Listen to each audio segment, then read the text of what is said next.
Hello. Well, boy, that didn't work out. Garland Nixon here, and we're going to talk about this term conspiracy theorist. Who is it? What is it referring to?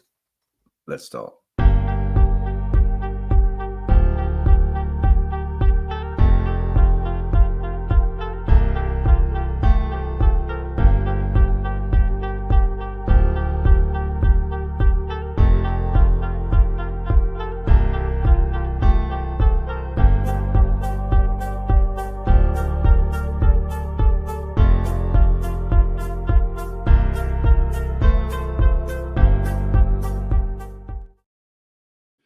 Hello, Garland here, and we're going to talk about just the discussion of things in a healthy society, which there certainly isn't a healthy society, but things in nature have a way of balancing out. I remember learning about various type of what they call selection, right? And that comes from the term natural selection. And for instance, a particular area of a forest, right? And this forest, let's call it 1 square kilometer or X amount, 100 square kilometers, can support X amount of bears, X amount of wolves, X amount of whatever, right? And then the lowest animals eat the food chain, as we call it. Animals eat the plants, and they're rabbits or something, and then something eats them, and on and up. And this particular area can support a particular number of various species, and that keeps it healthy, right? So in the event that something goes awry, let's say there's too many rabbits, there's too many deer, etc., oftentimes, generally what happens is this: it will get balanced out. So let's say the deer overeat, they'll die of starvation. The deer overeat, an illness will come along, and a bunch of them will die of illness, things like that. Now, is that because they're hungry and their immune systems aren't as strong? However nature works, as we say, nature works this out. We don't know, but this thing will balance out. If there's too many of one species or the other, it will balance itself out, right? Nature's very good at balancing itself out. And oftentimes, as we say in Zen, if you come across a muddy puddle and it's all cloudy, how do you fix that? By leaving it alone. That's another concept too that nature knows, and that is to leave something alone and to allow it to regrow. Forest fires, which have always happened, right? There's always been forest fires, right? Sometimes lightning strikes and things like that. And what we find sometimes, if you look into a forest fire, is it will burn a particular area. We like, oh, it's bad, it's terrible, a forest fire. But when you look at it, there are certain things that happen in nature that it will like cleanse an area of certain things, and then it will regrow in a certain area. And people can have made arguments that forest fires are a natural occurrence. No, not when somebody throws a cigarette out the window. We freak out because it burns up a town or something. Okay, fair enough. But these things, if you look at them in nature, things that have happened over and over, they're often natural occurrences, and they are often part of a system that balances itself out. Now, why do I go through all of that? Because in the same way, I think we only think of physical things as balancing themselves out. Alan Watts has a saying, where we say mind over mind, he says mind over matter, because everything's mind, right? Sound is only sound. What is sound? Something happens, a tree falls, whatever, and it creates a series of vibrations that are going through the air, that are moving, right? When does that become sound? When it hits the central nervous system, when it hits a creature that has the central nervous system that turns that into something that we call sound. The fact of it is there is no sound. There's just vibrations moving until such times that it hits the central nervous system, and that turns it into sound, right? These types of things that we discuss show that in our discussion of concepts, they don't align with nature. Nature's just there. Sound is a concept. These things are concepts. Okay, so let me get through all of that stuff to the so-called conspiracy theorists, right? In a conversation, in a society, in a world, whatever, a country, whatever, we have what would be called norms, right? We would have laws. We would have, what's the term I wrote? Laws, customs, norms, right? Things that are acceptable to do, right? Oh, well, you can't do this, or we find this terrible. So that's considered what? A deviation, deviant behavior. And deviant behavior implies bad. Oh, it's something that's wrong. It's deviant behavior. It's something that deviates from what we consider societal norms, societal customs, societal even laws. But here's something to understand about laws, right? Don't laws change? There was once in America, there was a law against people of different races or different religions marrying. A lot of countries had those kind of laws. Some laws have been in countries now where it's illegal, punishable by death to change your religion, the official religion of the country, right? There are laws that we can discuss this. There are laws that aren't really laws. As an example, let me give you an example of this. And I'm getting to the conspiracy theorist thing. I've discussed this before. GameStop, right?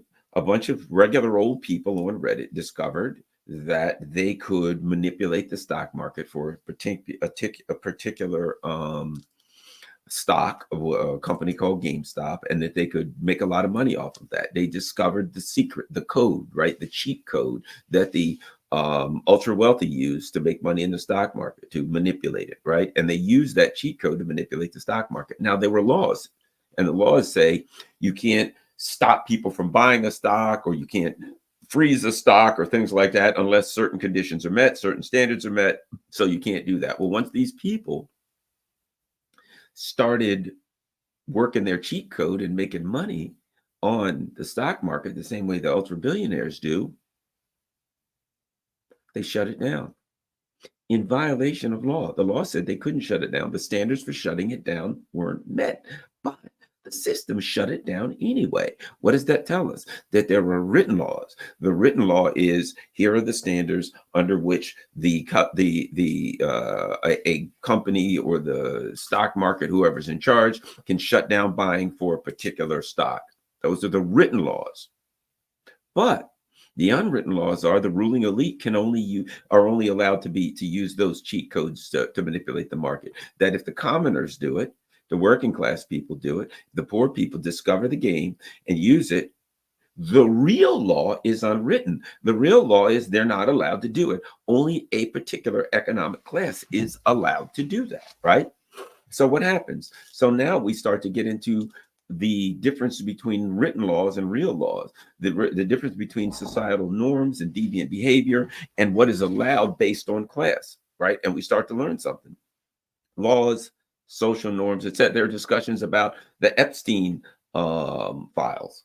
I mean, in the whole Epstein case, whereas people of a certain economic class were involved in what we consider deviant and miscreant behavior, what we consider as unacceptable behavior. And officially, according to official law, that's considered illegal, deviant behavior, right? According to written law, if you or I are involved in child trafficking, guess what? We go to jail. If we got child porn on our computers, we go to jail. And we all think, oh, yeah, well, that's a good law. I mean, it's certainly a deviant thing, and it's terrible, and it could affect children. And so we say, no, that's a bad thing. That should be in law. However, that law is applied based on economic class, right? And also based on whether you're a part of the team, the official team. So now what we see is this. The Epstein files happen. The Epstein situation goes down. And the person who knows the most about it mysteriously commits suicide, right? But afterwards, there's plenty of evidence. And as we know, if there's evidence of a crime, why in this society, that has to be addressed, that has to be dealt with, has to be adjudicated, right? But what happens? Evidence of a crime, and we all say, okay, open the Epstein files, let's see who it is, which now means they're going to have to, the system is now going to have to go after people who are the guardians of the system, who are the rulers of the system, right? The ruling elite. They're going to have to go into the ruling elite and say, you've done deviant behavior, you've done miscreant behavior, you've done illegal behavior, and you must be held accountable under the rules and the laws and the societal norms that we have, right? You've deviated from them. And what do we find out? They're not going to be. What do we find out? That those laws, those rules, those norms, what's considered deviant behavior is applied based on economic class. It's applied to most extent. I can be a billionaire if I'm not a member of the ruling elite. Then it can be applied to me. And even if you're a member of the ruling elite, it can be arbitrarily and capriciously applied to you. If they decide Garland Nixon, for instance, Telegram owner. What did they say about the owner of Telegram? Well, this is how they did it with him. Well, here's the deal, buddy. We want access to and back channels to Telegram, and you won't give them to us. So what we're going to say is you're being charged with child trafficking, et cetera. Well, people on Telegram are being involved in child trafficking. You're the owner of Telegram. We're gonna hold you accountable for what's done on your platform, even though you didn't do it and you didn't even know what's going on because it's encrypted. But we're gonna hold you accountable, but we won't release the Epstein list. But we won't hold the people accountable who were involved with Epstein. But we won't even and can't even address the reality, the truth of the matter. And the truth is what? That the Epstein case was the ruling elite, that it was, in fact, an intelligence operation, that the ruling elite are so much aware that people in their economic class and social class do this.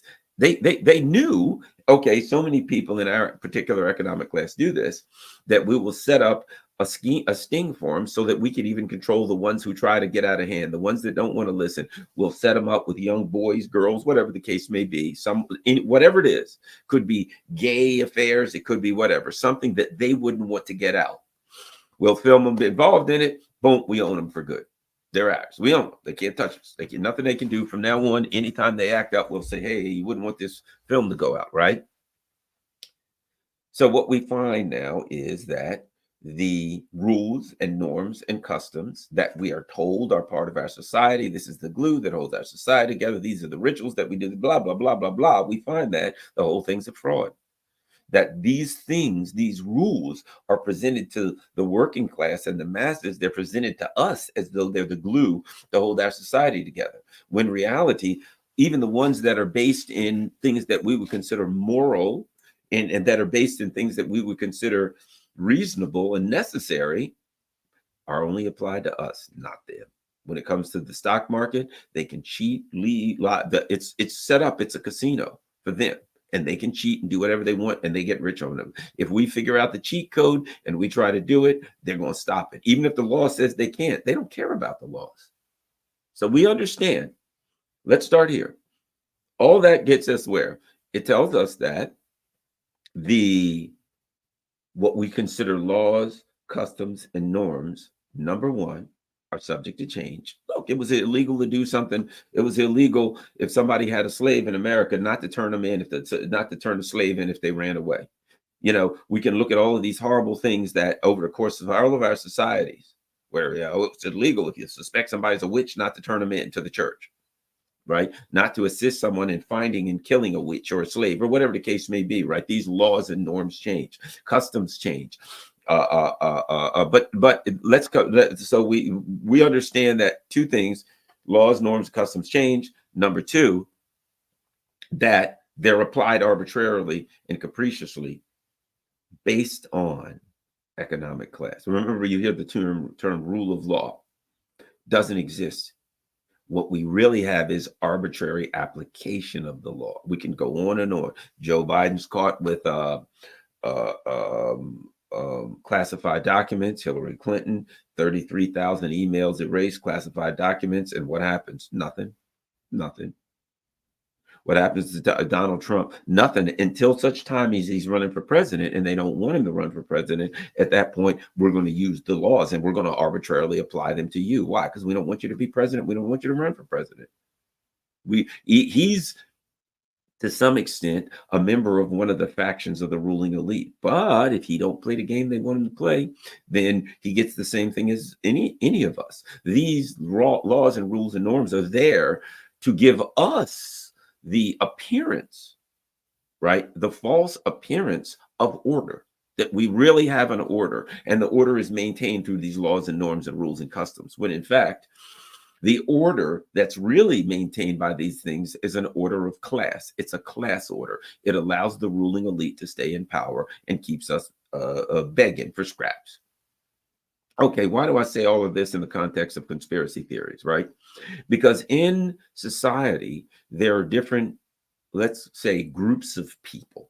Let's break this down into groups of people. There was a guy, some of you guys will probably remember this guy. I don't remember his name. I first saw him when Max Blumenthal had him on. And he talked about what he talked about the history.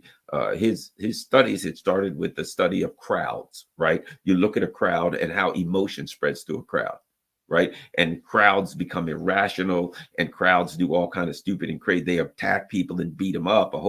Crowds do things that as an individual they would never do. But once they become a part of a crowd and the crowd starts, and they all join in, and they all become irrational and just as stupid as hell because they're a member of the crowd, right? Understand cults, whereas they start to believe absurd things and blah, blah, blah. Okay. So the concept of the conspiracy theorist, right? The conspiracy theorist, what does that mean? Well, it came for the term conspiracy theorist originally was a system term, a CIA term. And after the JFK assassination, there were people that were suspicious that the government was involved, the CIA was involved, that it was in fact a conspiracy. Okay. The term was invented for them, and it was meant to be a pejorative, right? You're a conspiracy theorist. To this day, what does that mean? In a nutshell, it means irrational. That's what it means. It means you're not a rational, reasonable person. It means that you are operating outside of the boundaries and the norms, laws, customs, etc. We all agree of certain things about certain things, that certain things are rational, that there's a foundation of rational issues that we all agree on, and you don't agree, and you question that thing. And that's unacceptable. So we must have a term for you. We must brand you so that we can maintain our order, as it were, which is more than anything an economic and social order for the ruling elite. But so we can maintain this class order. In order to do that, we have to have a name for people who are always questioning our norms, the glue that holds this thing together.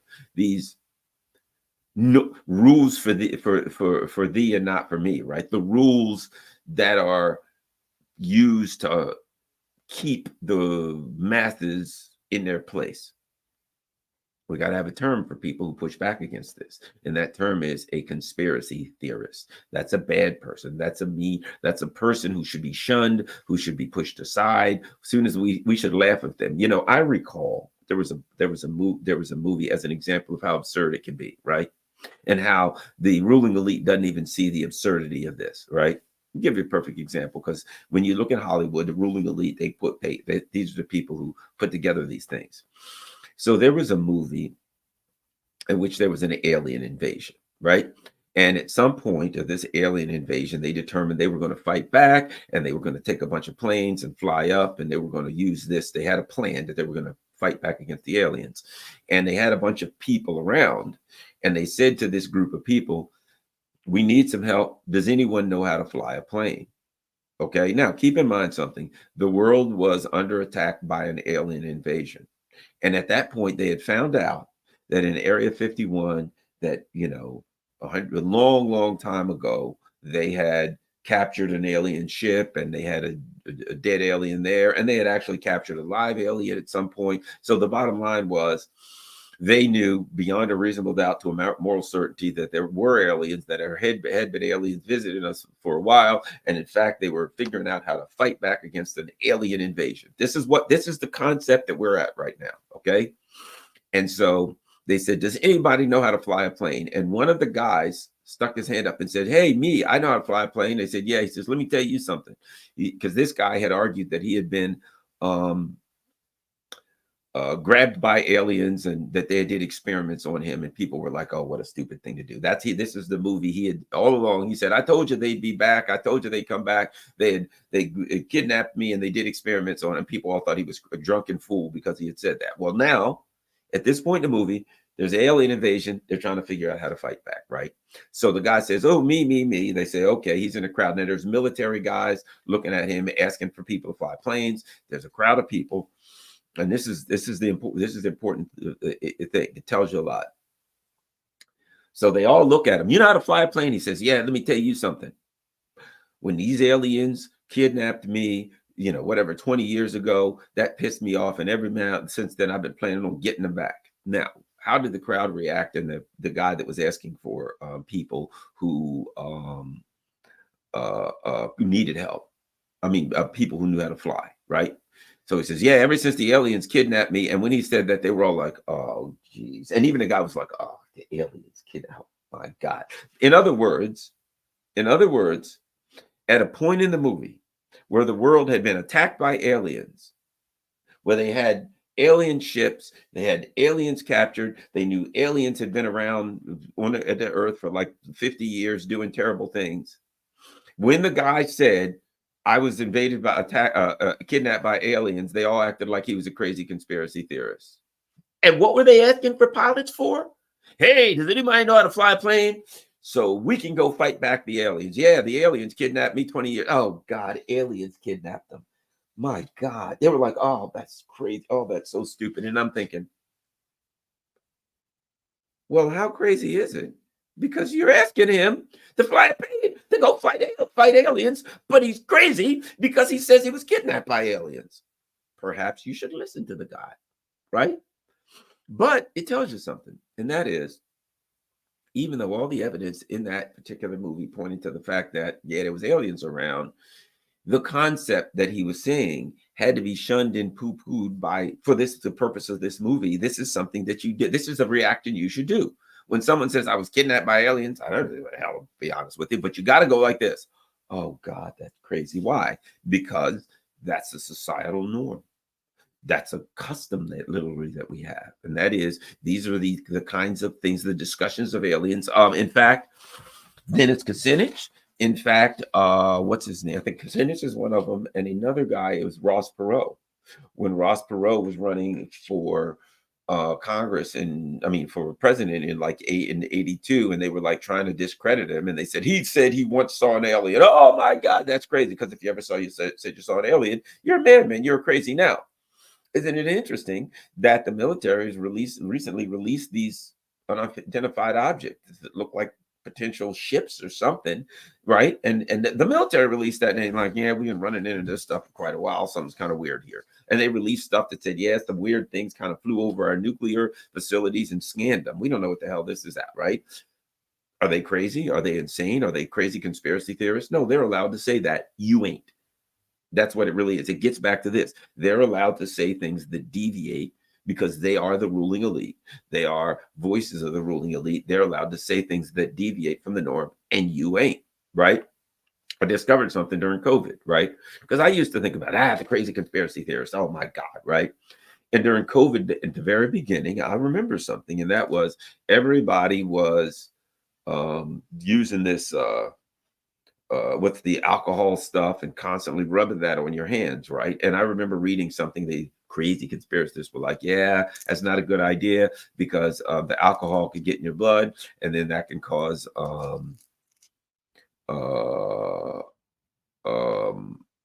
hurt your immune system. If I search right now, let's look at that up. Let's see, is it a crazy conspiracy theory?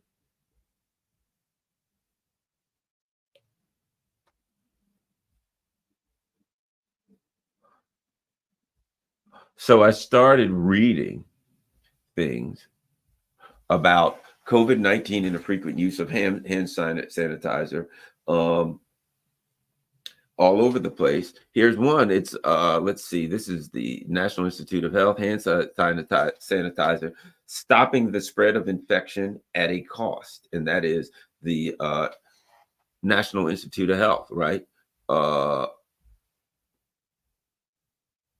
And they go on.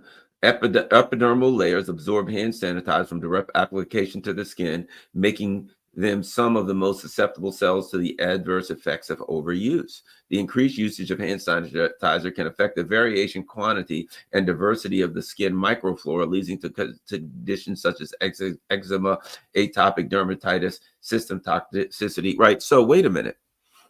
The crazy conspiracy theorists when they said, yeah, you don't want to use too much hand sanitizer because, the alcohol and stuff can get in your skin, and plus it kills the bacteria on your skin. It ain't a good idea. And they were told, and I was told, oh, those crazy conspiracy theorists, they're out of their minds, right? They're absolutely insane. Let me share this with you. Boom. National Institute of Health, National Library of Medicine, hand sanitizer, stopping the spread of infection at a cost. You look at that and I find out, holy crap, the crazy conspiracy theorists had a point there, right? And more things during COVID, I started finding out that, wow, the crazy conspiracy theorists, some of the stuff they missed, and some of the stuff they were on the money, they were really strong on. And so what I also noticed was that the ruling elite, through their mouthpieces in the media, just completely dismissed them. They're crazy about everything. Now, what I started to learn during COVID is this: there's a healthy place in our conversation for various people, and that the conspiracy theorists, as they are, the QAnon crazies and all that kind of stuff, will in fact at times believe things that's irrational and that really, if you look at it, doesn't make a lot of sense. And you're like, that one ain't working real well, right? But be wary, because some of the things they do, and you go, that ain't working real well. And then 6 months later, you're like, yeah, I think they got hit the nail on the head on this one, right? I think that the conspiracy theorist is a very important part of our conversation. And I know some who don't trust anything. As a rule, as soon as whatever you say, whatever the government says, I don't believe it. I don't believe it. I don't believe it. It couldn't possibly be, right? They will not accept Occam's razor ever. That the simplest answer to a question, is most likely the answer, right? I don't care what it is. I know people. I don't care what happens. They don't trust anything. And can at times it be unhealthy? Yes. But it's a very important and needed part of our society, because one of the ways that the ruling elite maintains their power is through uniformity of thought. I remember watching there was a movie called Downfall. I don't know much about it, but it was, Hitler and the Nazis, right? And afterwards, somebody has made this YouTube channel, a comedy channel called Hitler's Rants Parodies. And they take scenes from this Downfall thing and they put the Hitler people up there and they say things in German, right? Which, if you don't speak German, you don't know what it is. And then these people will put captions across the bottom of what they're supposedly saying. And it's comedy, right? It's comedic, right? But I looked at that and I realize there's a reality to that. The Hitler guy's standing there and these people are all around worshiping him, and they're doing these weird customs and salutes and rituals when they salute him, and they're sticking their hands out and all that kind of stuff. And no matter what he says, it's not rational to follow a so-called leader in a manner that they followed him. And I'm like, well, that's crazy. Why would you? Look at what they're doing? Look at the way they're acting. Look at the way they're dressed. They've all got on these costumes. You know what I mean? The Nazi things were literally costumes, right? And I'm like, and I'm watching everybody, walking, and they're all excited, or they're all horrified, or they're all supporting him. No matter, I'll support you no matter what. And he says, okay, let's go slam our heads into the wall. Yeah, the Fuhrer said slam our heads. And I'm like, wow, I don't think much of humans. We're sure freaking idiots, right?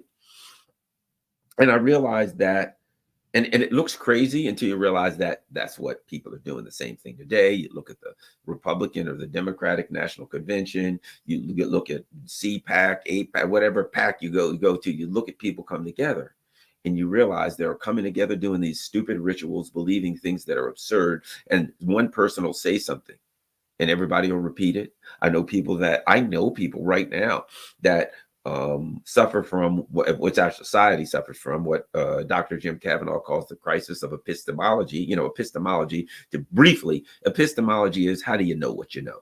If you know something, how do you know it?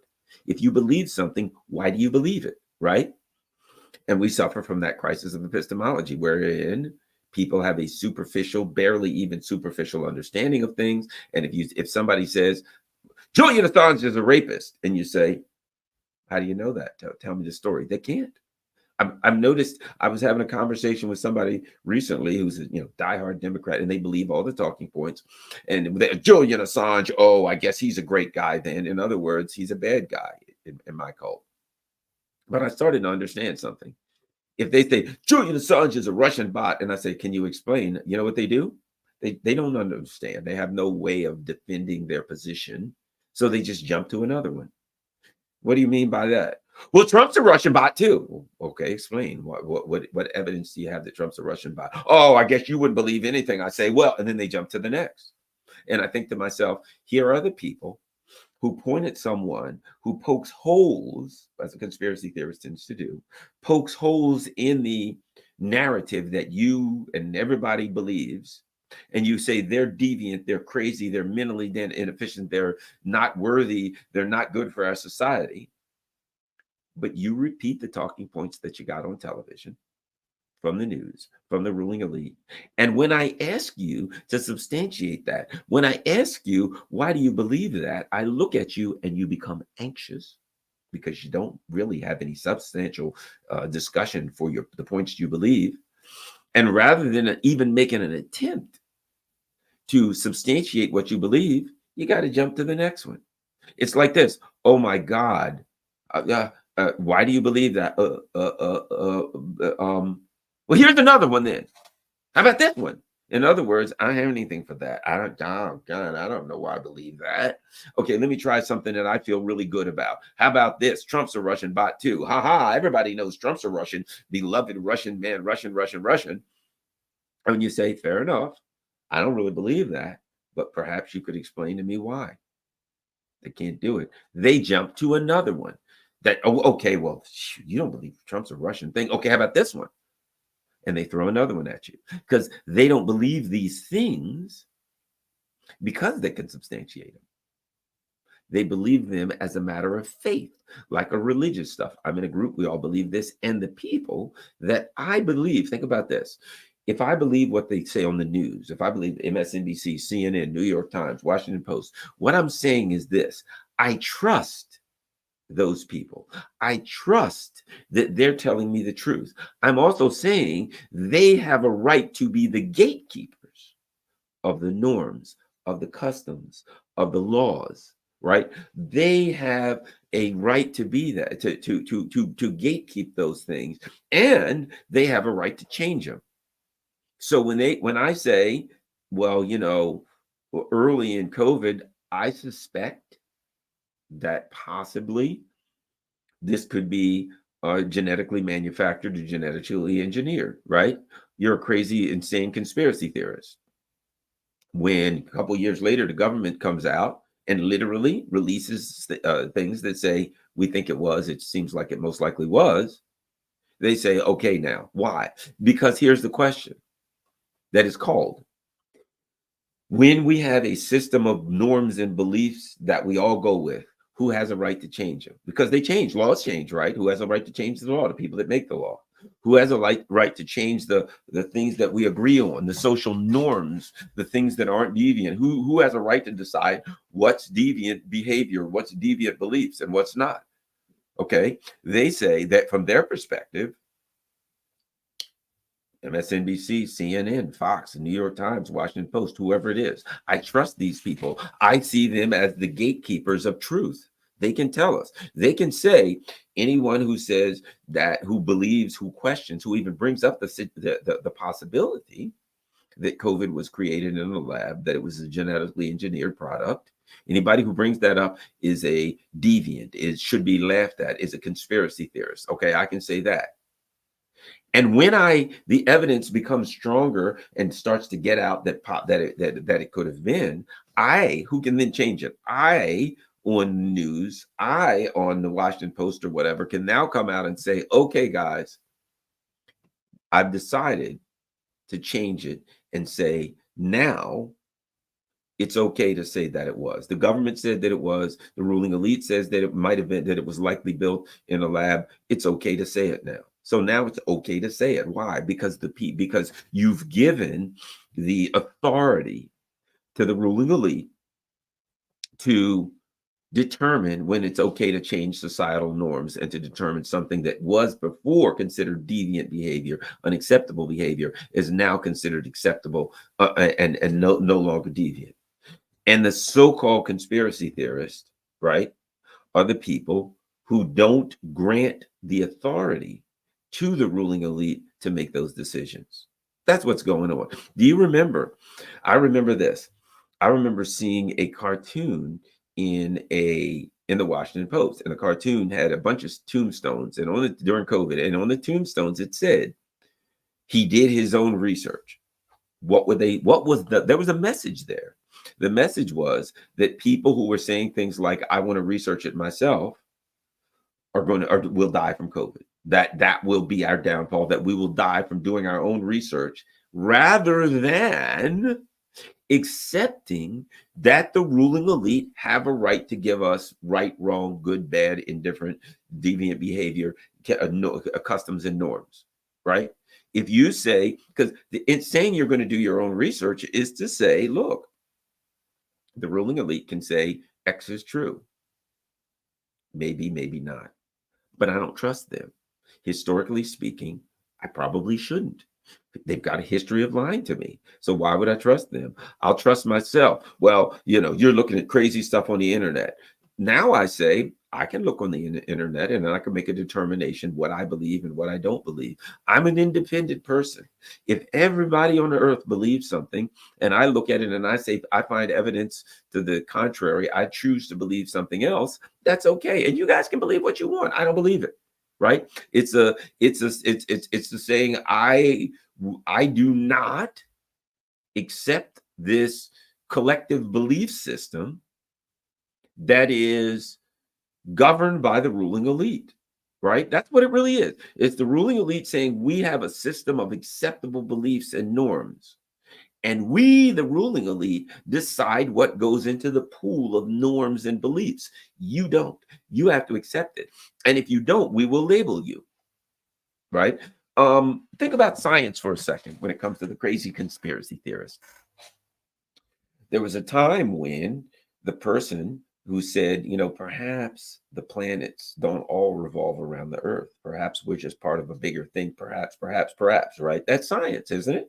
That's a person questioning the scientific norms. It was agreed. It was agreed by the church. It was agreed by politicians. It was agreed by all members, decent members of society. The earth was flat. That was agreed upon. The solar system, everything was revolving around the earth. All of these things were agreed upon, and you weren't allowed to question that. And in fact, if you did, you could be labeled a religious heretic and killed. Why? Because the ruling elite had decided that was true. And that was the norm, and anything else was deviant behavior. It was a threat to the norm. But what was it really a threat to? Why did they have to kill you if you said, perhaps this business about all the planets revolving around us, and the Earth sitting on a turtle's on Atlas's back, perhaps that's wrong. Why did they have to kill you? Very simple. What you really were a threat to was the rule of the ruling elite. The crisis of the ruling elite, right? The crisis of their right to rule.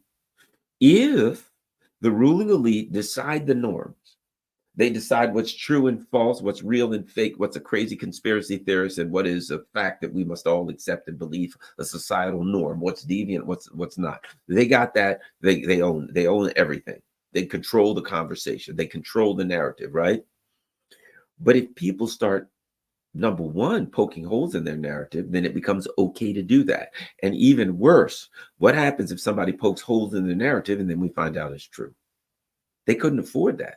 Their system was too brittle. They had a system that maintained all of the money in the hands of the powerful. And they could maintain that money because they could maintain the narrative, what was good and bad, what was right and wrong, what was true and false. And when someone said, I'm going to question that, and God forbid, could prove that they were wrong, other people were going to say, well, hell, if he can question the ruling elites, what they're saying, then I can too. Maybe I'll look into something else. Maybe I'll do my own research. And what happens if more and more people start finding out that they're wrong? They begin to have a crisis of their right and ability to rule. We are told Harvard, certain schools, Yale, certain schools are the best schools in the world, and the ruling elite all come out of those schools because they're taught to be smarter than us. They get better knowledge than us there, and they're taught, what they really are taught is the rules of the ruling elite there. They ain't smarter or stupider than us, but they're given the rules of the ruling elite.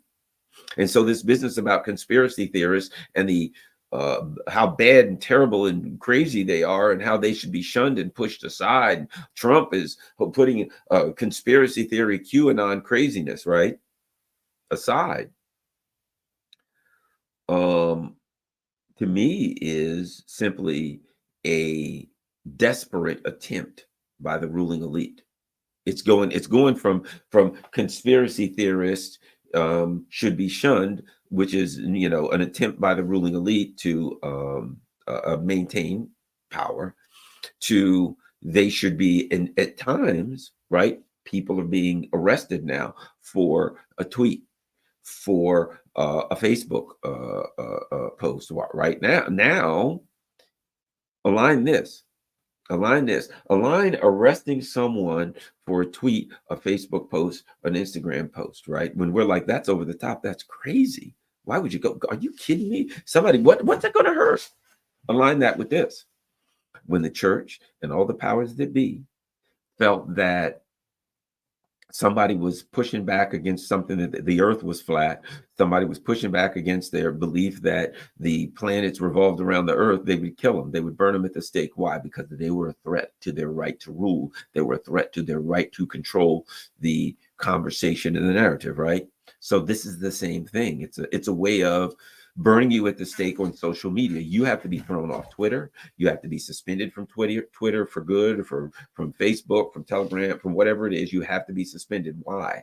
Because the person that puts that post up is putting up a post that questions the narrative. People will be like, why would they, this post, why would they suspend me? I see this all the time on Facebook. Why would they suspend me for this post?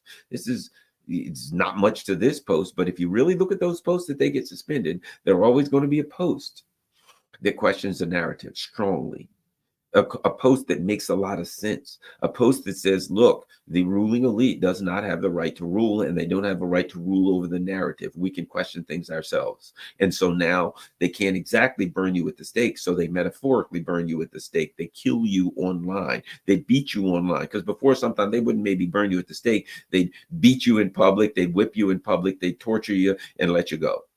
Right. Well, this is the same thing. We don't have to kill you, but we'll go to online, but we'll torture you online, and everybody online. They want you to post to everybody. Look at this. This is all I put up. And they threw me off Facebook for 6 months. They told me I can't go live for a week, blah, blah, blah. They want you to do that so that the example can get out to everybody. The best thing they can do, rather than throw you off Facebook, they'd far rather punish you on Facebook and then have you tell everybody, I was punished for saying this. That way, everybody gets the message. Narrative control. You do not have a right to question the narratives of the ruling elite. They own this thing. They own this narrative. You will go by that narrative, or you will keep your mouth shut. They decide the norms. Those of us who don't accept the ruling elites' right to control the narratives and the norms and to change them as they see fit, oftentimes we're conspiracy theorists. Now, I know people that are over the top, sure, right, who go from, as an example, 9/11. What do I say about 9/11? The official story doesn't make sense, and we've since found out certain things. The former FBI agent testified in court, submitted documents to court, that a couple of the hijackers were brought in, or were working with the CIA, were CIA informants, operatives, or something like that. When you listen to that, it starts to sound, I don't know if it's an inside job, but it starts to sound like, was that an inside job? You have to question that, right? Well, guess what?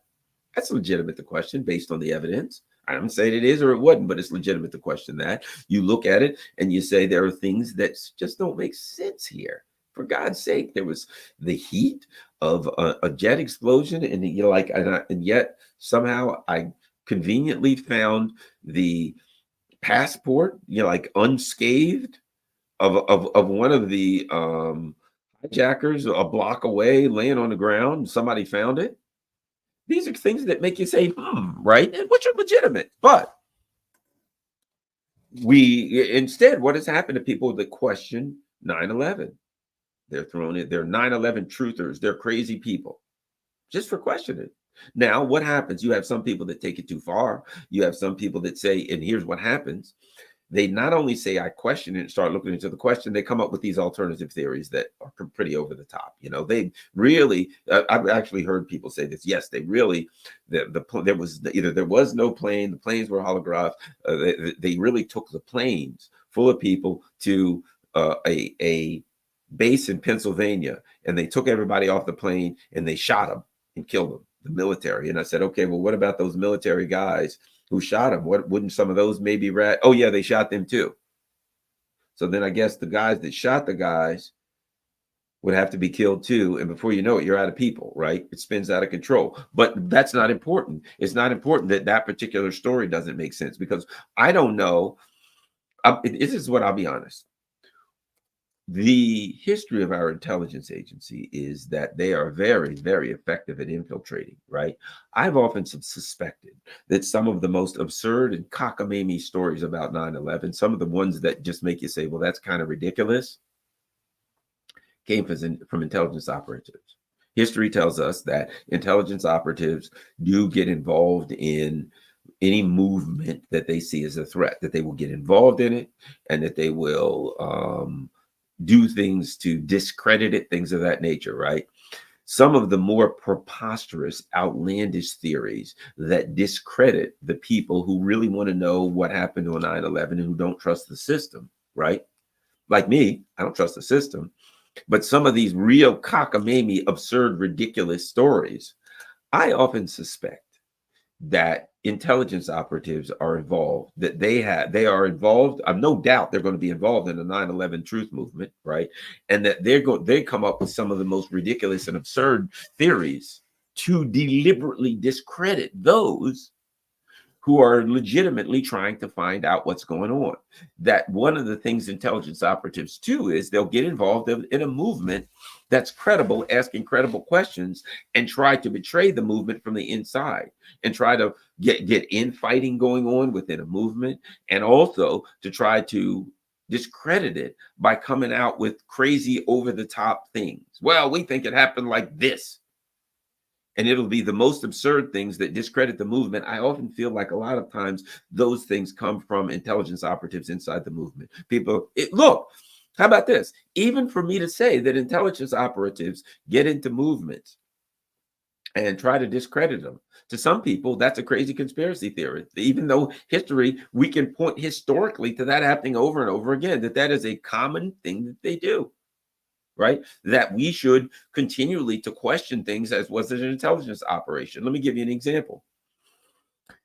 There was a guy named Evan Gershkovich. The guy was supposedly working for the Wall Street Journal. He went to Russia. Well, apparently this guy is wandering around some city in Russia where there's like a tank factory, asking a bunch of questions about like how trying to get information for the tank factory. And he's supposedly for a journalist for the Wall Street Journal. He gets nabbed by the Russians. They say, we got evidence that this guy's a spy. And what do we hear from the ruling elite here? Oh my God, the Russians, he couldn't possibly be a spy. He's just a journalist. Look at that. They're oppressing journalists. These are the people who right now, Richard Medhurst, okay, Scott Ritter, on and on and on, right? Julian Assange. These people are telling us that they're standing up for journalists in Russia, right? But here's what we know. The intelligence community in the United States has clearly admitted that one of the covers that they use for operatives is as journalists. So we know that historically they've used journalists, they've used diplomats as cover for intelligence operations. So now when the Russians say this journalist was an intelligence operative, we got the evidence. Our ruling elites say, no, it's just more proof that the Russians are evil. Those of us who are like Wall Street Journal guy looking around for intelligence about Russian military, the military industrial complex. Yeah, that there's no intelligence operation going on there, right? Oh, the poor guy. And so here's what we got. We got a bunch of people that believe it. Oh, sure. Are you kidding me, Carlin? Of course. Poor Evan Gershkovich was just another journalist. And you got people like me that says the evidence tells us that historically journalists have been used as intelligence operatives. So it's not absurd to think that this is a possibility. And based on the fact that the guy's wandering around trying to get intelligence on the Russian military industrial complex, one could also almost look at this and say it's probably a likelihood that he was. And then how do they trade him out? A bunch of spies get traded. And he gets traded in a prisoner exchange along with a bunch of people, none of whom are spies, right? Another guy, a former Marine Corps guy who was in Moscow, apparently trying to get information. He wasn't a spy. Here's what's interesting that the ruling elite tells us in the news. All of the people that the Russians sent to us, none of them were spies. None of them were spies. They were just poor, innocent people who were caught up in a Russian misinformation program attacking innocent Russians, right? So there was an exchange of prisoners. All of the people that Americans that the Russians sent back to us, none of them were spies. However, all the people that we sent to the Russians were spies. So the Russians were willing to trade a bunch of their spies came back to them, and they would just give us civilians, none of whom were spies. So us crazy conspiracy theorists would say, well, that doesn't make sense. Usually spies are traded for spies. I can't imagine that the Russians would give up valuable spies. This is very valuable to them as far as, leverage to trade for somebody that it might capture. And you expect me to believe that the Russians got back a bunch of spies and they gave up a bunch of people who were just Wall Street Journal reporters? It's not logical. But we get back to the crazy conspiracy theory question. Do you accept that Anderson Cooper, the son of Gloria Vanderbilt, that Wolf Blitzer, a former AIPAC employee, do you accept that these people have a legitimate right to decide what is part of the narrative that we should believe, and that they have a legitimate right to make a determination as to when the things that we believe legitimately can change to something different? See, I don't think so. So I think that basically the concept of absolute truths is something that is pushed by the ruling elite, that scientists traditionally, a good scientist, deviated from absolute truth. When somebody came to a science and said, this can't possibly happen, a scientist's job is to say, well, let me see if it can. Well, this is the way things go in the laws of nature. The scientist's job is to say, well, let me see if I can make something else happen. What about these laws of nature?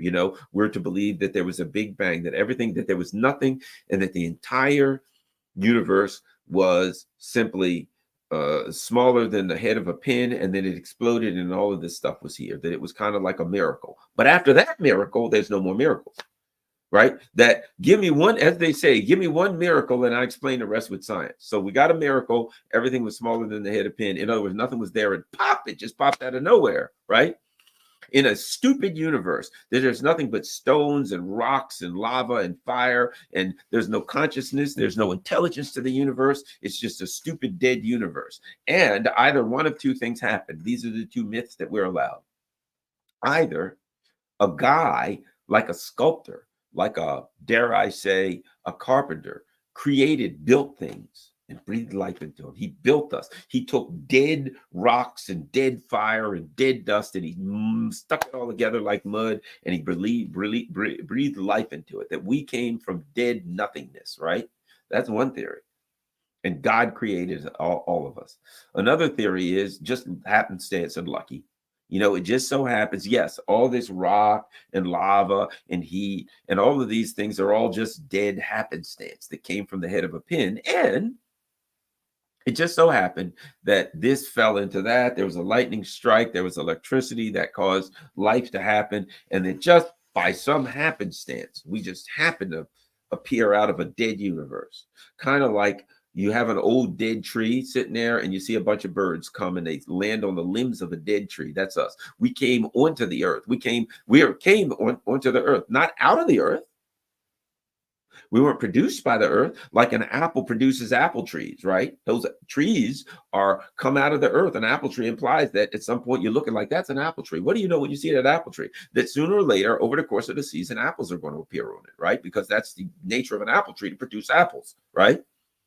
And this is a big old slimy rock. And the nature of this rock is sooner or later, trees and plants and God knows people are going to appear on it, because it is the nature of this slimy little thing to create those things, that it's living. The Gaia theory, that life, that the earth is a living creature. It has, the blood, it has blood, lava flowing all through it, right? It has a heart, I guess, the center of the earth, things like that. You can argue that the earth is living. But to have that discussion, oftentimes in science, is unacceptable. We're just a dead bunch of rocks and stuff, and either, whichever myth you choose, and I don't mean myth in it it's right or wrong, myth in that story you choose, either God took a bunch of mud and just dead material and stuck it together and made it living, or by some happenstance, lightning struck at the right place at the right time with the right amount of things together, and just by happenstance in this universe, we were created. Boom. Either way, doesn't that mean that the universe is made of dead stuff, just rock and slime, and either it accidentally comes together or somebody has to stick it together? It still doesn't accept the concept that what if all this stuff is real? What if all this stuff is like a living conscious universe? What if rather than humans having consciousness, we're effectively like an antenna, right? And that consciousness is everywhere around us. And what we have is the ability to tap into consciousness. Rather than create consciousness, we're tapping into something. And like a signal, right? Rather than us creating a signal, that there's a signal out there and we're effectively like an antenna that can pick up the signal, and that we resonate and we become part of that signal. There's I love the Rupert Sheldrake stuff, right? The concept of the brain as a field, rather than the brain as something inside of us, that it's a field around of us. It's like somebody talks about, if you understand American football, right? The quarterback's playing, he gets the football, he's looking around for who to pass it, that he feels the pressure. They'll use this term, he feels the pressure. What does that mean? That means that even though he can't see behind him, that he somehow feels that there's somebody coming up on him and he gets rid of the ball. What we're saying, aren't we saying that the brain is a field, that the brain is able to pick up things? We say that like, you ever feel like somebody was staring at you and you're like, what the hell? And you look and there's somebody staring at you. Like something's going to happen. You jump and look and there's something there, right? That you without seeing it, without the consciousness that we understand, the active awake consciousness that we consider ourselves, ignoring all the rest, that there's a lot more to us and that we can tap into this other stuff, right? Now, you're allowed to discuss that stuff from a philosophical perspective, but not from a scientific perspective, because as soon as you start saying, well, scientifically, maybe that's true, science, which of course, science that we're supposed to respect the science, accept the science, really means that we got a lot of people out here at universities that are paid well. They're paid by Exxon Mobil or by some political think tank to say that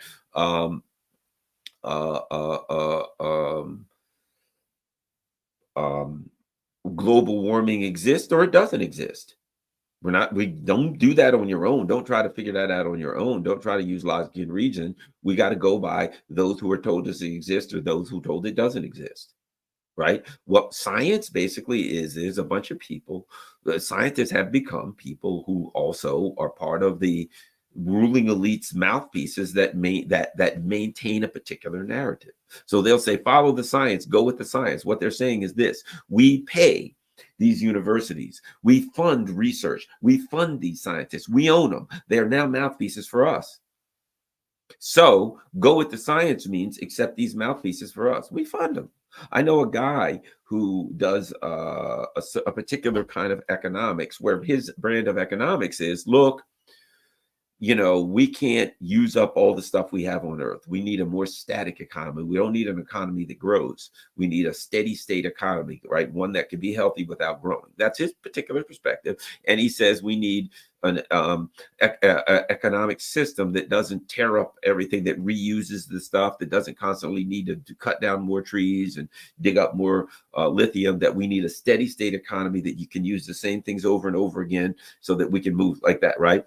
Okay, when he went around to universities, and that's reasonable. I mean, hey, look, it's an alternative theory, right? And I'm like this, wonderful, that's a great theory. I'd like to see more work on it. Not, oh, that's stupid, we have to do this or that, or capitalism or this or whatever, right? I'm like, excellent theory. What do we want? We want thinkers like that.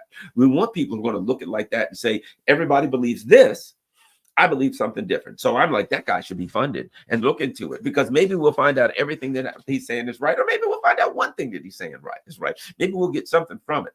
He went from university to university to try to say, I want to teach at this university. Even universities that he got hired at, when they read his books and they found out what he was trying to look into, they fired him. They pushed him out. Why? Because there was maybe ExxonMobil, whoever the hell, funding these universities, funding the research there, funding these scientists. And there was a fiduciary stake in the narrative that the university said, well, if we bring you in here and start saying this, for God's sake, ExxonMobil, our money from the Koch brothers, whoever the hell, is going to stop. So we can't have you. So the science was as a result of the ruling elite putting their money where your mouth is, right? They're putting their money where your mouth is. They're saying, trust the science. We own the science. We control the science. And what we call science now are the narratives that we put forward so that we can control everything.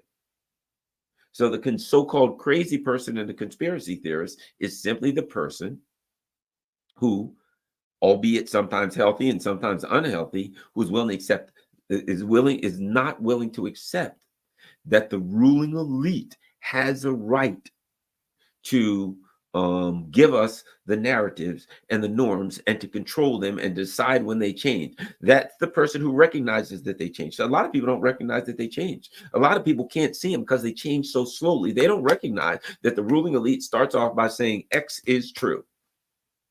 And that 6 months, 6 days, 6 years, 6 decades later, the ruling elite will now say X is false, Y is true. And anybody that believes X is a crazy conspiracy theorist.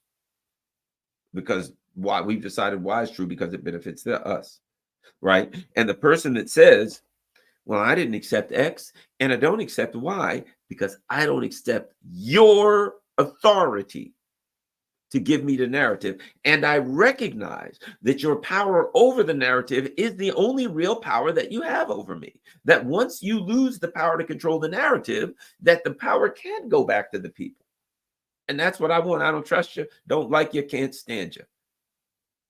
Now, is it true that there's a continuum amongst the conspiracy theorists, that there are people who go from healthy questions, well, you know what, I wonder about this science thing you keep telling me about, to people that take it to the level of absurdity? Fair enough. I will give you that. There are people that take it to the level of absurdity. Fair enough. But does that mean that they should be summarily dismissed? Isn't it reasonable? Isn't it fair that to have a person in a society who questions everything? There was a movie called World War Z. I love my zombie movies. And World War Z was a great movie. And there was some propaganda in that, no shortage of it. But at any rate, one of the things they had was this thing called, I think, the 10th man or something.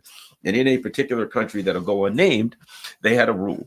And the rule was, or the 11th man, whatever it was, that if 10 of the people in the society, the powerful people, the knowledgeable people, came to a conclusion that the 11th man's job was to not accept it and to push back against it and to try to poke holes in it. Now, who is that 11th man in reality? Now, they can do that in a movie, but in reality, that 11th man is the crazy conspiracy theorist.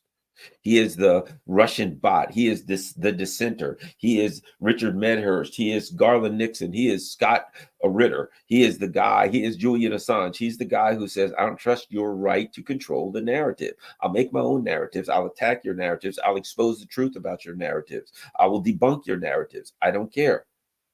So in this movie, even the ruling elite are making a movie accepted unknowingly, I think, the health regarding conversations. The health in a conversation is not measured by the amount of people that believe the same thing, but it is measured by the willingness to take apart, to evaluate, and to question the foundations of the conversation.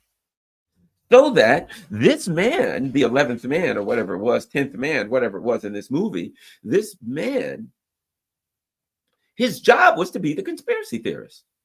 Even if he didn't, with no evidence, everybody believes something, and it makes perfectly good sense, right? The job of this person was to say, if it's reasonable, it makes sense, you got evidence for what you believe in. But as an intellectual exercise to maintain the health of our society, to look out in the best interest of everyone, just because everybody believes it doesn't mean it's true, and it's true, and they have assigned me, my job is to do one thing, is to attack the narrative that you believe. Well, you know what? Call me the 11th man, or what, 10th man, whatever the hell it was in this movie, right? I feel like that's my job. I feel like that's your job. I feel like that's our job. And I feel like that's healthy. And I believe that one of the reasons that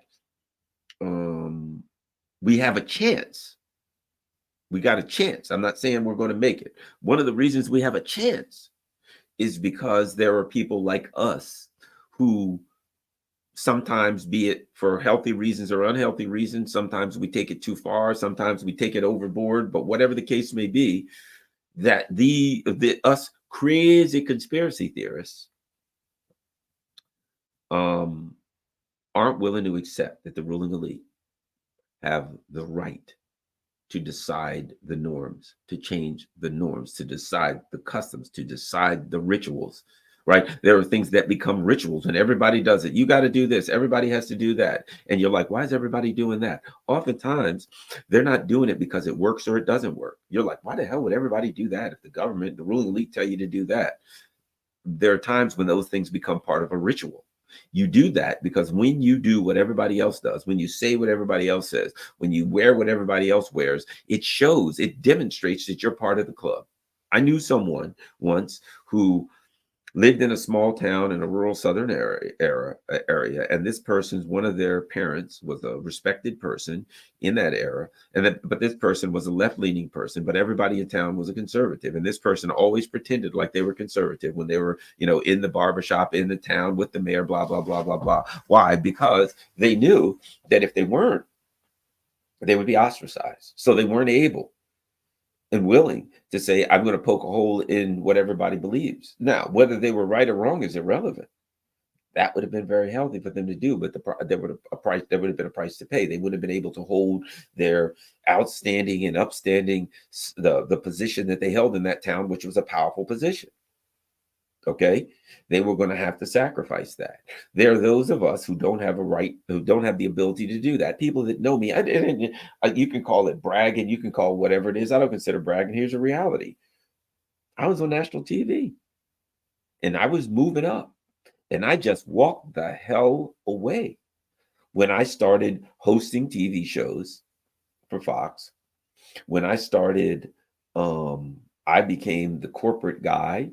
When I started reading from a teleprompter things that I didn't write, okay, at that point, I couldn't do it no more. At that point, I was, let me see if I can find who I was. At that point, I was like, no way. I'm gonna show you who Garland Nixon had become.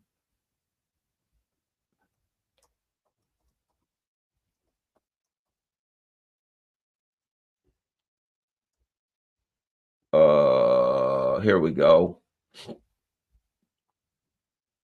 I had to walk away from this. Let me show you something. Here's one of my old shows, just as a matter of info. Let me see.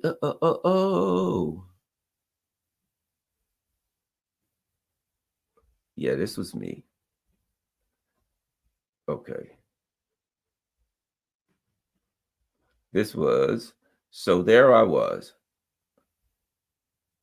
This is Chasing News with Bill Spady. A deadly fire, trees and houses. A storm that we expect just a little rain here and there, and they're now trapped from getting into their house. What's next for the local communities devastated by major storms? Hear why Rudy Giuliani and others are slamming Mayor Bill de Blasio after disturbing images showing strange attacks on the NYPD. law enforcement officials that are doing their job should not be attacked on the streets. Claims of racial profiling at a local brewery as a man tries to propose to his girlfriend. Hear how the brewer is responding. Plus, the Senate overwhelmingly passes the 9/11 Victims Compensation Fund. Find out what it means and where the bill heads next. Then, hear how Billy Joel granted the wish of a lifetime to one teenager, and we think the Piano Man might be out of a job. I'm Garland Nixon in for Bill Spadia, and this is Chasing News. They marked the beginning of the end of our heat wave nightmare, but Monday's brutal storms created a whole new problem that will.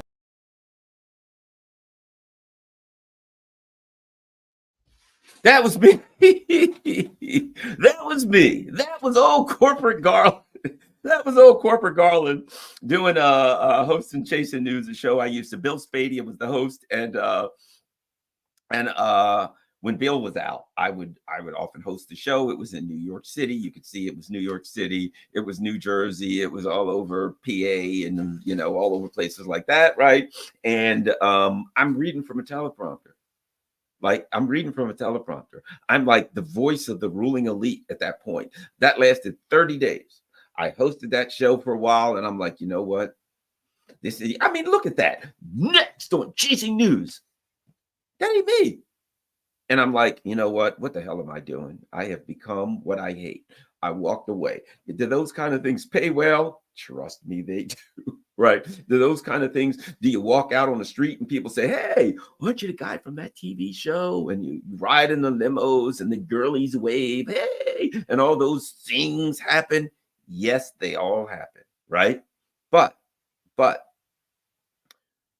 to what advantage is it to gain the world and lose your stinking soul, right? Because in my heart, what I'm doing now is who I am, and it is real. And so rather than portray myself as a corporate guy when in my heart and soul, I'm the crazy conspiracy theorist who asks the ruling elite, what the hell are you thinking about? What are you doing? Why are you saying this? I don't believe it. I don't trust it. And instead of giving you these concepts and things and things, I'm the guy who says, I don't trust any of this crap. We need to look into it. We need to talk further. We need to discuss further. And then the ruling elite says, hey, you're a crazy psychotic deviant that you would think that there's something wrong with us not releasing the Epstein list, right? So there you go. Bottom line, I just want to have a little bit of a talk about that and just remind everyone that be wary about attacking the conspiracy theorists. Be wary about attacking people who say things at times that take positions that seem absurd. Yes, I found this out. The so-called conspiracy theorists sometimes will be way over the top, will be way off base, will miss the mark by a mile, will say things that you'll be like, oh, for God's sake, wait, why did he have to go there? But if you listen to everything they say, they will hit the nail on the head sometimes because they never trust the system. Ever, ever, ever, ever. And every time the system says X, they say, I don't trust it. Now, at times they'll come up with some cockamamie crap. Fair enough. That's fair enough. But don't we all? But let me ask you this. Could there be anything more absurd than the things that we're asked to believe by the system? I mean, you can say that some of the things they believe is nuts, but is it any more nuts than the things that we're asked by the ruling elite to believe? Is it any more nuts than us being asked to believe that Epstein killed himself? Is that nuts? Than to shut our mouths about the Epstein list, to believe the 9/11? So I could go on and on and on. Is it crazier for me to come up with some cockamamie story about aliens or whatever the hell it is that you may think is nuts than it is for us to look at what happened at the beginning of COVID and accept the things that we were told at the beginning that a year later we were told was wrong? That when we said, well, what about, doesn't the human body build up in your immune system, learn how to push back on things? Isn't there a history of human immune response? Yeah, you're going to kill people. Shut up. There's going to be a long winter of death for people like you. We're told by Joe Biden, right? And then next thing you know, a year or two later, they're like, yeah, well, this whole immune system thing, perhaps the immune system is pretty good. Perhaps it does do the same thing it's been doing ever since human beings were started, right? Bottom line is, let's not denigrate those who make a healthy contribution to our society. Let's not arbitrarily and summarily dismiss them. Let's listen to what they say, and let's say sometimes they're going to get it real wrong and sometimes they're going to get it real right. But there's a place in our society for people who question the ruling elite and who question the right of the ruling elite to decide our norms, to decide our deviations, to decide our customs and rituals and laws, because they always do it. So that they always do it in a manner that allows them to maintain control, to keep all the money, to keep all the power, and to keep us in the dark. Thanks a lot. Yeah, everybody. Let me look and see something. Do we have, well,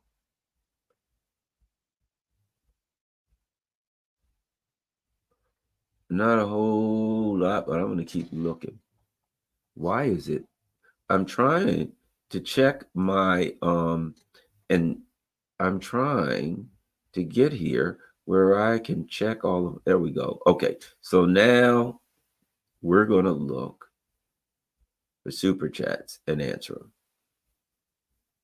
All of us crazy conspiracy theories who don't believe the government stories.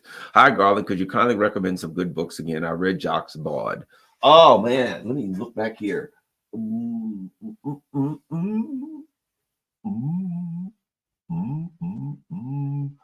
Let's see. If you haven't read it,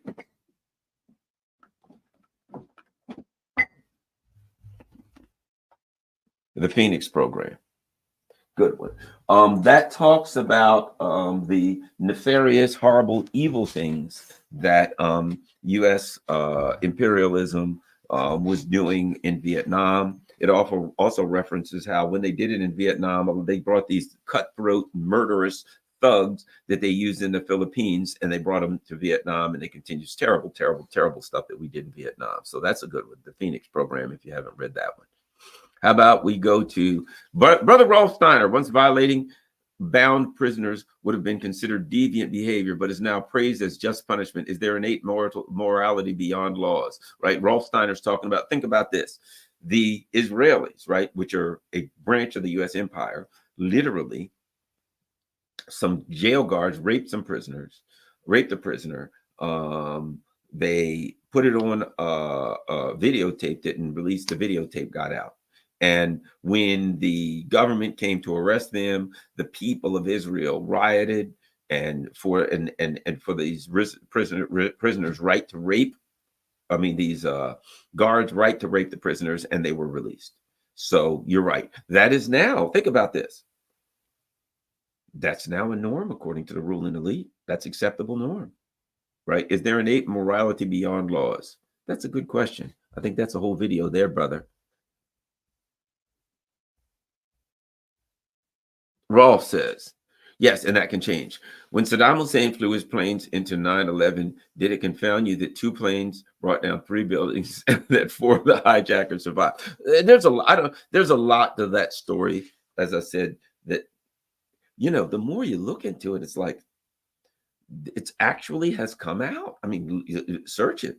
There was an FBI guy that said, watch this, FBI.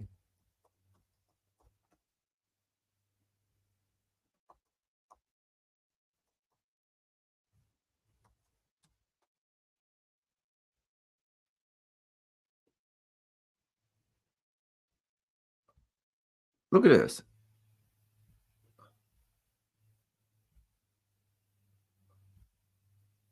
Watch this. We're crazy conspiracy theorists. And you'll notice the wording. Even the wording tells you something. Look at this. Former FBI agent who worked on still secret FBI 9/11 case said hijackers had U.S.-based support network. No, he didn't say they had a U.S.-based support network. He said the intelligence operatives were involved. So it goes on. Some records pertain to a still secret investigation codenamed Operation Encore, which centered on the two hijackers that lived in San Diego and who may have assisted them. While it could take months for the documents to be released, Danny Gonzalez, a former FBI agent who worked in the operation, told CBS he's confident they had a US-based network, right? Now, they go on to say in this that if you look at it, this article says that they were connected to the Saudi government. So they're saying the Saudi-based network, that there was a Saudi-based network, right? That it was a US-based network, right? But when you look deeper into that, you start seeing this. Wait a minute, let me find it.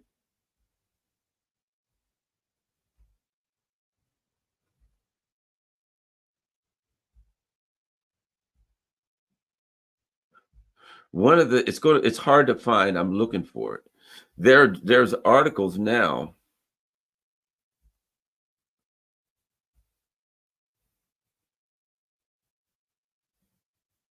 And even this is an attempt to hide it. Look at this. CIA was given data on hijacker long before 9/11. American investigations were given the first name and telephone number of one of the September 11 hijackers 2.5 years before the attacks on New York, right?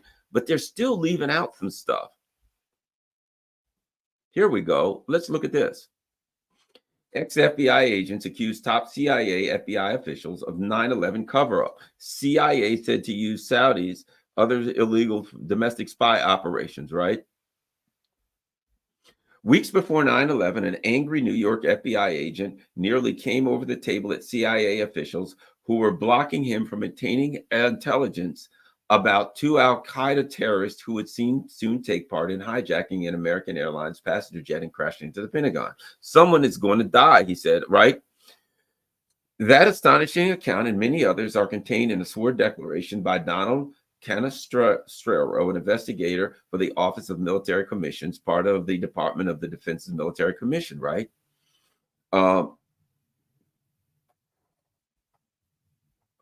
Canestraro said in a brief interview that he is part of the defense team for Guantanamo detainee Ammar al-Baluchi, a Pakistani citizen who is awaiting trial with 4 other men accused of planning the 9/11 attacks. His declaration includes the results of his interviews with 11 ex-FBI agents, 2 ex-CIA agents, a CNN investigative journalist, blah, blah, blah, right? So the bottom line is this. If you read this, here's what's interesting and here's what's telling. If you read the CBS stories, they say, and if you read the mainstream media stories, they say, yeah, there's information came out that the CIA, that the 9/11 hijackers had a US-based network. But if you start getting into the alternative news and you actually get to a point where you can find and read the court documents, what the guy said was, the CIA was involved in a cover-up. The CIA was working with the hostages. The CIA was providing money and stuff like that, the hostages, for the 9/11 hijackers, and had information. So even there's a cover-up in the mainstream media says, yeah, some of the CIA, some of the 9/11 attackers had a US-based network. But they leave out that US-based network included CIA operatives. So when the evidence comes out, they try to give you just enough to make you walk away. Oh, wow, a US-based network. And then they say, oh, Saudi Arabia, blah, blah, blah. But then when you keep searching, you find a US-based network that included the CIA. Enough to make you go, ain't it? But now, I'm a crazy conspiracy theorist. When I talk about court documents that have been filed that the CIA were involved with some of the hijackers before the hijacking. But I'm a crazy conspiracy theorist for saying that, aren't I? Why? Because there's a narrative that says you ain't allowed to say that. You're crazy if you question any of that. So I guess I'm crazy. Well, guys and girls, I only got 2 genders. Sorry. For those of you who feel like there's multiple genders, I don't know what to tell you. I'm just a crazy conspiracy theorist I'm going with 2 for now.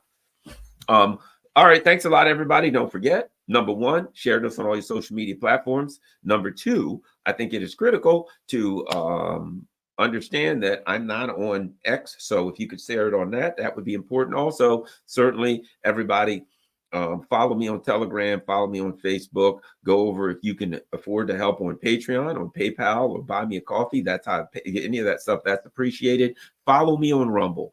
Follow me at Rockfin, ROKFIN.com.